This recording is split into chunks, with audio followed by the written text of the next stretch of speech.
Hindi ko alam kung ano ang mas masakit. Ang malaman na may iba siya o ang malaman na habang mahal na mahal mo siya, kaya ka pala niyang lokohin. Habang nagtitiwala ka, may mga bagay pala siyang itinatago. Habang iniisip mong maayos kayo, may mga mensahe na hindi mo pala dapat makita. May mga tawag na hindi mo alam. May mga pagkikita na hindi niya sinabi. May mga kasinungalingang pinaniniwalaan mo dahil wala ka namang dahilan noon para pagdudahan siya. Hanggang isang araw, nalaman mo ang totoo. At parang sa isang iglap, nagiba ang lahat.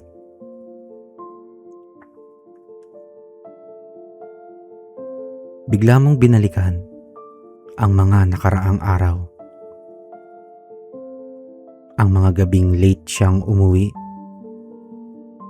Ang mga pagkakataong hindi niya sinagot ang tawag mo. Ang mga pagbabagong dati ay hindi mo pinansin. At ngayon, parang nagkakaroon ng ibang kahulugan ang lahat. Napapatanong ka tuloy, kailan pa? Gaano na katagal? Ilang beses? May iba pa ba akong hindi alam? At marahil ang pinakamahirap na tanong, minahal niya ba talaga ako?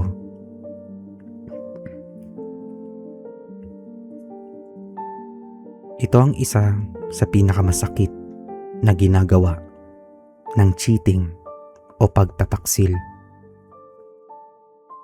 Minsan, hindi lang natin kine-question ang taong nanloko sa atin. Kine-question din natin maging ang sarili natin. Hindi ba ako sapat? Hindi ba ako maganda? Hindi ba ako gwapo? May kulang ba sa akin? Mas magaling ba siya? Mas attractive ba siya? Mas masaya ba siyang kasama?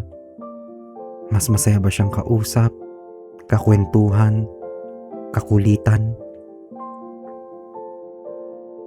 At kung nakita mo kung sino ang taong ipinalit sa'yo, baka ilang beses mo nang ikinumpara ang sarili mo sa kanya.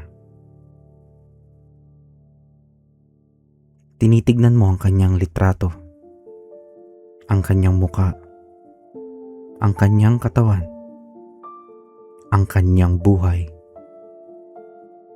Hinahanap mo kung ano ang mayroon siya na wala sa'yo. Pero sandali lang, huwag mong hayaan ang kasalanan ng ibang tao ang maging sukatan ng halaga mo. Alam nyo, hindi kahinaan ang magtiwala sa taong mahal mo. Kahit sino hindi sasabihin yun. Kapag pumasok tayo sa isang relasyon, hindi naman dapat araw-araw nating iniisip kung niloloko tayo.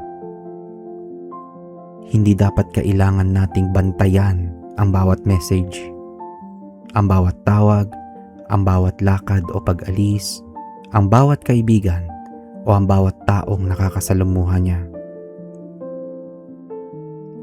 Dahil ang relasyon ay dapat may tiwala. Kaya kapag sinira yon, hindi lang puso ang nasasaktan, pero pati ang kakayahan nating magtiwala muli. At minsan, yun ang sugat na pinakamatagal gumaling. At baka ito ang parte na hindi maintindihan ng ibang tao. Sasabihin nila, niloko ka na, bakit mahal mo pa? Hindi naman kasi agad nawawala ang pagmamahal, lalo na't ito ay tunay. Sa mismong araw na nalaman mong pinagtaksilan ka, maaari kang galit na galit, inis na inis. Pero aminin mo, namimiss mo pa rin siya. Nagki-care ka pa rin sa kanya. Maaari mong malaman na mali ang ginawa niya, pero gusto mo pa rin marinig ang boses niya. Maaaring gusto mong lumayo, pero may bahagi sa iyong umaasa na sana panaginip lang ang lahat. At hindi ka kakaiba dahil doon. Nasaktan ka ng taong minahal mo. Kaya magulo talaga. Para sa mga mag-asawang dumaraan dito, mas marami pang bagay ang maaaring nakataya. Mga anak, may bahay, may mga taon ng pagsasama, may mga pangakong ginawa, sinabi sa isa't isa, may pamilyang maaapektuhan. Kaya hindi ganon kasimpleng sabihin, iwan mo na o patawarin mo na. May mga desisyong nangangailangan ng panahon, katotohanan, pananagutan, pagbabago. At kung susubukan mang ayusin ang relasyon, ang tiwalang nasira ay hindi basta bumabalik dahil lamang nagsabi ng sorry.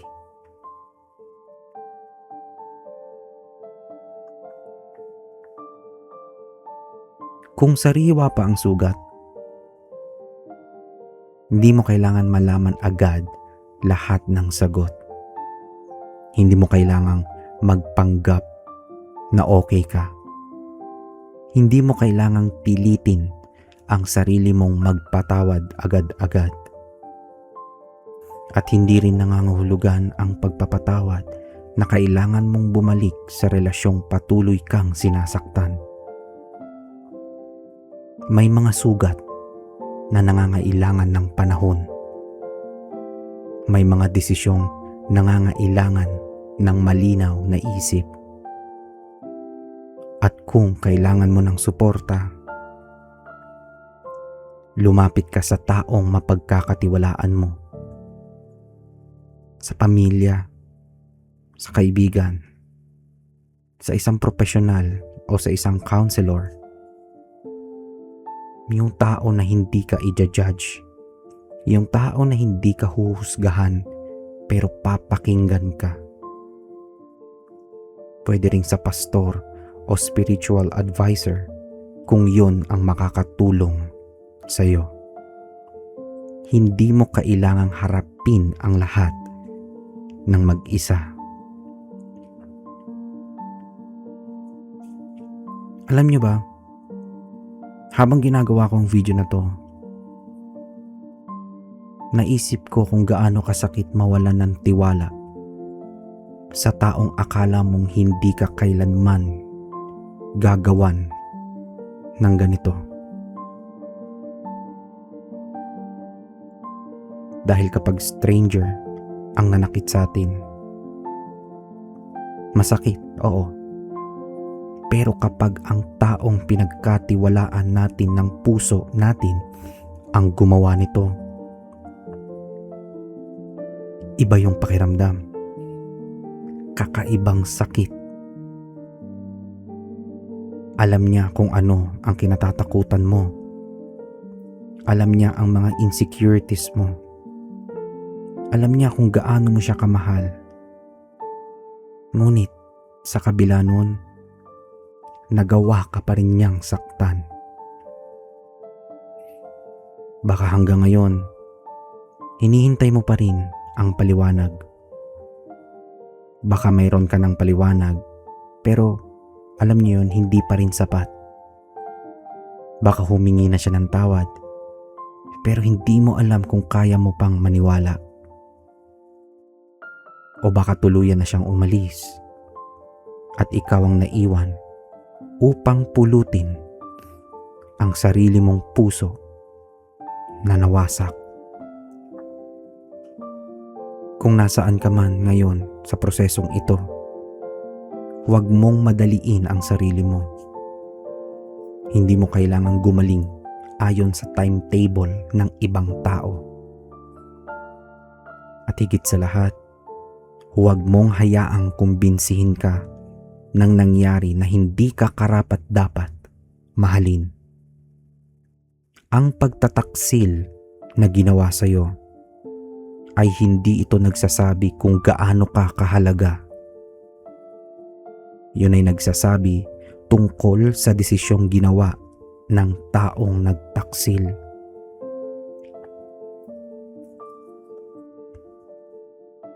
Alam niyo ba, sa Awit chapter 147 verse 3, sinabi dito, He healeth the broken in heart, and bindeth up their wounds. Pinagagaling niya ang mga pusong wasak, at binabalutan niya ang kanilang mga sugat. Napakaganda. Hindi sinasabing walang sugat. Hindi sinasabing hindi masakit. Wala naman nagsabi nun. Merong sugat. Merong pusong wasak. Pero may paggaling. At kung pakiramdam mo ngayon ay parang hindi na muling magiging buo ang puso mo, yon ang ipagdarasal natin. Hindi na makalimutan mo agad ang nangyari. Hindi na bigla na lamang mawala ang sakit. Walang ganon. Pero ipagdarasal natin na sana magkaroon ka ng lakas araw-araw hanggang sa dumating ang panahong hindi na kontrolado ng ginawa nila ang buhay mo.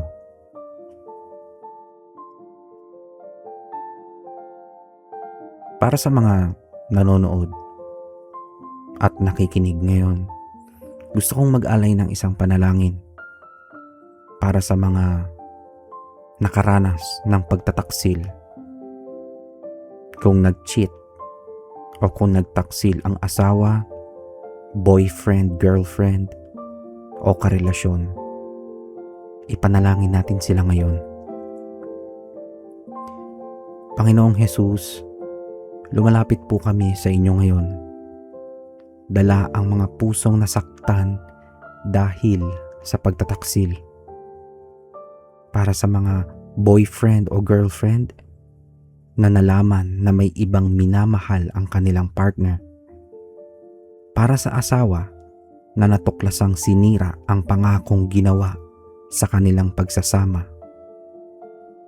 Para sa mga taong ilang gabi nang umiiyak at hindi alam kung saan siya nagkulang. Panginoon, yakapin niyo sila ngayon. Sa mga sandaling bumabalik sa kanilang isip ang kanilang nakita.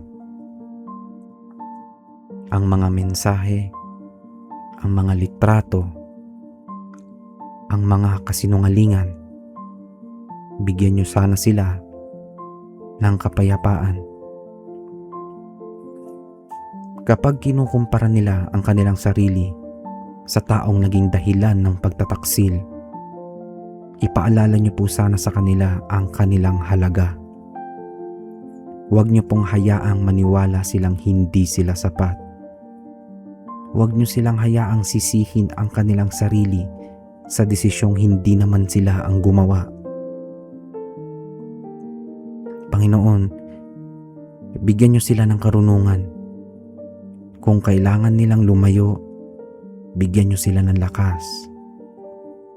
Kung may tunay na pagsisisi at pareho nilang gustong ayusin ang kanilang pagsasama, gabayan niyo sila sa mahirap na proseso ng muling pagtatayo ng tiwala. Naway turuan niyo silang hanapin ang katotohanan, ang pananagutan, ang respeto, at ang tunay na pagbabago. At Panginoon, kung ang relasyong iyon ay kailangan ng matapos, hawakan niyo ang taong natatakot magsimulang muli. Samahan niyo siya sa mga gabi-gabing namimiss niya ang taong nanakit sa kanya. Sa mga araw na gusto niyang bumalik dahil nalulungkot siya. Sa mga sandaling tinatanong niya kung may magmamahal pa ba sa kanya. Ipaalala niyo sa kanya na ang pagtatapos ng isang relasyon ay hindi pagtatapos ng kanyang halaga, ng kanyang kinabukasan, o ng kanyang kakayahang magmahal at mahalin muli. Panginoon, alisin niyo sa kanyang puso ang pagnanais na gumanti. Tulungan niyo silang maghilom nang hindi kinakailangang sirain ang kanyang sarili. At sa tamang panahon, tulungan niyo siyang makapagpatawad, hindi upang sabihing tama ang ginawa sa kanya, hindi upang burahin ang nangyari, kundi upang hindi na niya kailangang dalhin habang buhay ang bigat ng galit at sakit. Panginoon, pagalingin niyo ang pusong wasak. Ibalik niyo ang kapayapaang nawala. Ibalik niyo ang kumpiyansa sa sarili na nasira. At sa araw na handa na siyang magmahal muli, bigyan niyo siya ng karunungang makilala ang pagmamahal na may katapatan, respeto, at pananagutan. Panginoon, inuulit ko po para sa lahat ng nanonood at nakikinig ngayon na umiiyak, malungkot dahil sa pagtataksil. Panginoon, sana hawakan niyo sila. Kapag hindi na nila kayang magsalita, kayo na po ang makinig sa kanilang puso.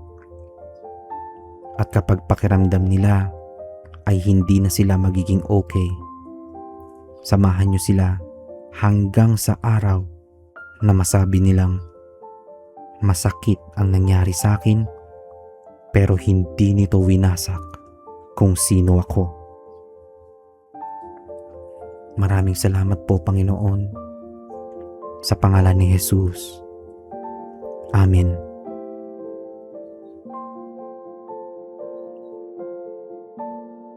Kung ikaw mismo ang dumaraan sa pagtataksil ngayon, nais kong sabihin na salamat sa pagsama sa panalangin ito.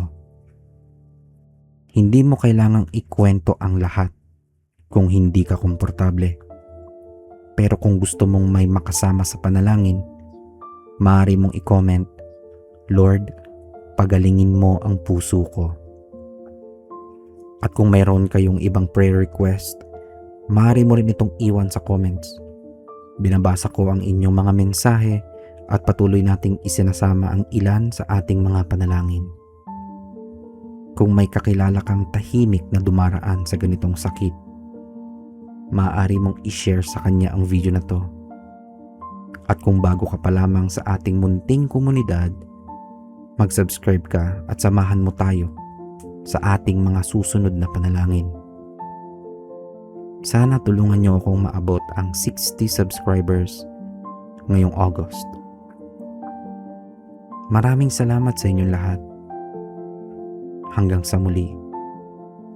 At pagpalain nawa tayong lahat ng Panginoon.